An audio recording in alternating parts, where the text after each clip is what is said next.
स्वराज्य संवाद न्यूज, जनतेच्या हक्काचं व्यासपीठ। माझं नाव सुवर्ण विशाल पिंगळे। तर इथं व्यापारी एवढी दमदाटी करतात, मारहाणीचे धमक्या देतात आणि जागेवरून रोज भांडतात माझ्या बरोबर, म्हणजे पूर्ण शेतकऱ्यांबरोबर। घोडेगाव रोड बैल बाजारात।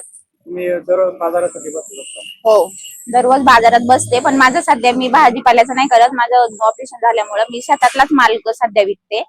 तर व्यापारी सगळे माझ्यावर दमदाटी करून आले त्या दिवशी आणि मारायची धमकी दिली। तर तो हांडे म्हणून आहे, परत तो धनंजय म्हणून आहे आणि भरपूर व्यापारी माझ्यावर धावून आले। मग शेतकऱ्यांना न्याय निवाडा द्यायला पाहिजे ना ह्या लोकांनी। शेतकऱ्यांनी कुठं बसायचं? प्रत्येक वेळेस दादागिरी। आवाज जो झाला तो कशामुळे झाला? त्यांनी डायरेक्ट माझी भाजी रोडवर फेकून दिली आणि मारायला धावला तो हांडे म्हणून। आणि तो धनू पण खूप बोलत होता मला। सगळे व्यापारी माझ्यावर धावून आले, खूप दादागिरी केली त्यांनी। आम्ही लोकांनी, शेतकऱ्यांनी कुठं बसायचं मग? नाही, कारण काय होतं? तुम्ही तिथे बसले होते बाजारात? हा, बाजारात बसलेलं। शेतकऱ्यांना सांगतात तिकडे खाली जाऊन बसा, तिकडे गिराईक येत नाही। आम्ही इकडे आमच्या साईडला रोडला बसलेलो, तर त्यांनी पूर्ण तक्रार केली, पूर्ण पाल हटवलं माझं, पूर्ण भाजीपाला रस्त्यावर फेकून दिला। आणि तुम्ही काय त्याला प्रत्युत्तर दिलं? त्यांना प्रत्युत्तर नाही दिलं। त्यांना सांगितलं तुम्ही तुमच्या जागेवर बसा, आम्हाला इकडं बसू द्या। शेतकऱ्यांनी कुठं जायचं? शेतकऱ्यांना पण जागा हवी ना। शेतकऱ्यांनी कुठं जायचं? प्रत्येक वेळेस शेतकऱ्यांना काहीतरी न्याय निवाडा पाहिजे ना। ते गाळाधारक आहेत की काय? गाळाधारक आहे, त्यांची स्वतः दिलेली त्यांना ग्रामपंचायतनी जागा आहे, तरी पण पालं खाली आथरतात, तिकडं बसतात ते लोक। आम्ही शेतकऱ्यांनी कुठं जायचं? शेतकरी म्हणून तुम्ही तिथे बसलेले होते? हो, शेतकरी म्हणूनच मी बसलेली तिथं। त्यांनी आले, डायरेक्ट माझी भाजी फेकून दिली, माझी धना पालक मेथी होती ते सगळं फेकून दिलं रस्त्यावर आणि मारायच्या धमक्या दिल्या। तो हांडे म्हणून आहे, तो तर डायरेक्ट माझ्यावर धावून आला, मला बोलला की तुला काम फाडीन धरून, असं तसं। प्रत्येक वेळेस दमदाटी करतात हे लोक। आम्ही शेतकऱ्यांनी कुठं जायचं मग?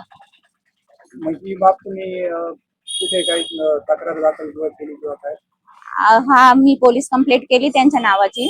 त्यांनी काय हे घेतलं नाही, त्याची दखल घेतलेली नाही? हा, दखल नाही घेतली। काय सांगितलं गेलं पोलीस स्टेशनला? पोलीस स्टेशनला त्यांनी हे केलं, भाजी वगैरे टाकून दिले रस्त्यावर, तेच सांगितलं आम्ही। नाही, पण त्यांनी दखल घेण्याचं काय सांगितलं पोलिसांनी? उत्तर दिले त्याचं काही? ते बोलले ग्रामपंचायतीत जा तुम्ही। आम्ही ग्रामपंचायत मध्ये पण गेलेलो, पण ते लोक पण काही लक्ष देत नाही। शेतकऱ्यांनी कुठं बसायचं? शेतकऱ्यांना पण काहीतरी न्याय निवाडा झाला पाहिजे ना शेतकऱ्यांचा पण। शेतकऱ्यांना पण यांनी ठरवून जागा दिली पाहिजे। प्रत्येक वेळेस दोन महिने झालेत, प्रत्येक वेळेस भांडणं चालू आहे। प्रत्येक जण येतं, व्यापारी शेतकऱ्यांना उठवतय। शेतकऱ्यांनी जायचं कुठं?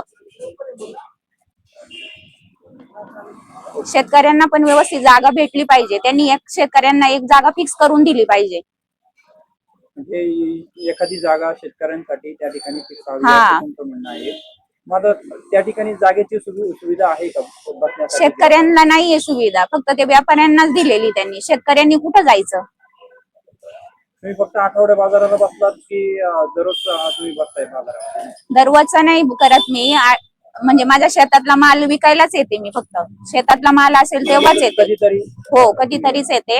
शेतातला जेव्हा माल निघेल तेव्हा येते। पण तरी पण या लोकांचा प्रॉब्लेम आहे की इथं बसायचं नाही तुम्ही, तिकडे जायचं खाली, तिकडे धंदा पण पूर्ण होत नाही। इकडं पूर्ण आम्हाला बसून पण कुठंच बसून देत नाही हे लोक।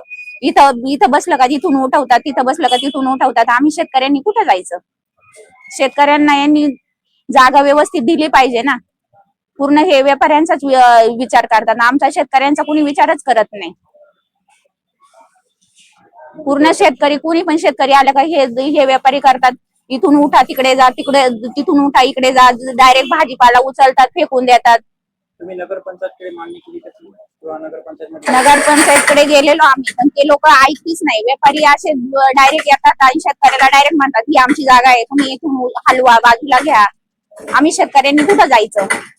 नगरपंचायत मध्ये पण आम्ही तक्रार केली, ते लोक बोलतात तुम्ही खाली जावा। खाली कुठं जाणार आम्ही? त्यांना गाळे दिले तरी पण ते पाला आथरून जर रस्त्यावर बसतात, तर आम्ही लोकांनी कुठं जायचं? त्यांना फिक्स जागा दिलेली, गाळे दिलेले, त्यांनी गाड्यातच बसायला पाहिजे ना. त्यांनी शेतकऱ्याला एक साईटनी तरी त्यांनी जागा द्यायला पाहिजे ना बसायला. नगरपंचायतची मागणी आहे की शेतकऱ्यांसाठी त्या ठिकाणी हा, शेतकऱ्यांना काहीतरी न्याय द्या तुम्ही, कुठेतरी व्यवस्थित जागा द्या शेतकऱ्यांना.